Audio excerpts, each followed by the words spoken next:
Hi, my name's Lloyd Mayhew. I'm the writer of the books Divine Intervention, Supernatural or Coincidence, and Unlocking the Truth. Here in this video, we shall examine 9 parallels between the book of Job and the entire Bible. We shall see the hand of God in action and prove the existence of the supernatural realm. You wanted a miracle? You got one. All this shall be done straight from the Word of God itself. We shall see beyond a shadow of a doubt that God was the one who created the Bible.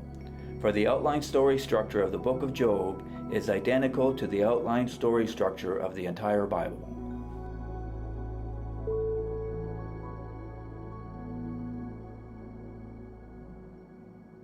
Parallel 1, the book of Job.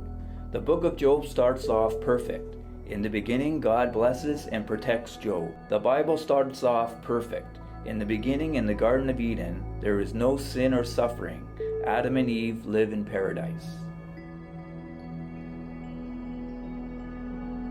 Parallel 2.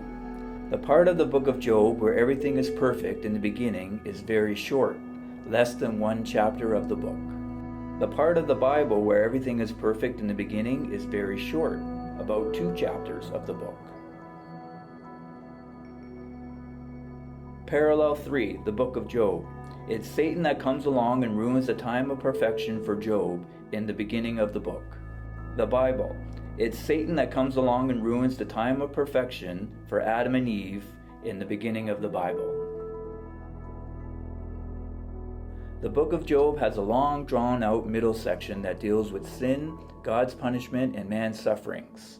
The book of Job is 42 chapters long, and roughly 36 chapters of the book deal with these 3 topics. The Bible has a long, drawn-out middle section that deals with the exact same 3 topics: sin, God's punishment, and man's sufferings, all the way from Genesis 3:23 to Revelation chapter 20. This covers more than 95% of the book. Parallel 5, the book of Job. Finally, God speaks to Job and teaches Job his wisdom and power. This is in chapters 38 to 41. Job is humbled and learns more than he ever knew in his whole life. What's interesting is that this time of teaching takes place just before God makes everything perfect again for Job. The Bible. Just before God makes everything perfect again in the Bible, there is a time of great teaching called the millennium. This is the 1,000-year reign of Jesus Christ on earth. Here Jesus teaches the nations the truth and rules them with a rod of iron. Once again, this takes place just before God makes everything perfect again in the new heaven and the new earth. Parallel 6, the book of Job.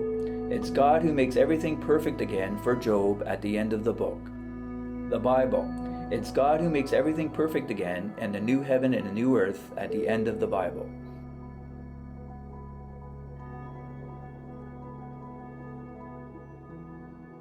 Parallel 7, the book of Job. The book of Job ends with everything being perfect again in Job's life. God blesses him and gives him twice as much as he had in the beginning of the book. The Bible ends with everything being perfect again for mankind in the new heaven and the new earth. Both books finish the way they started.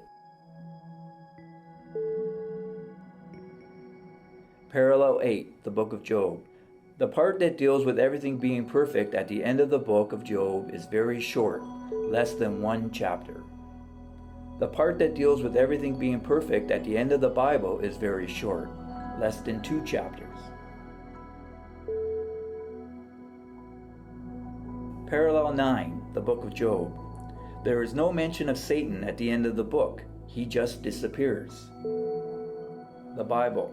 Just before God makes everything perfect again, Satan is destroyed in the lake of fire. He shall never exist again.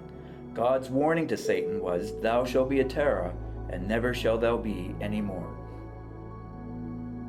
Whoever wrote the book of Job wrote the short version of the Bible first, and then decided to write the extended version of the Bible over a 1600-year period by many different writers. Man couldn't have done this. Only a divine being could do this, for this is the work of one divine writer. The book of Job was written hundreds of years before the entire Bible was completed. The writers of the Bible had no idea that what they were writing was the extended version of the book of Job.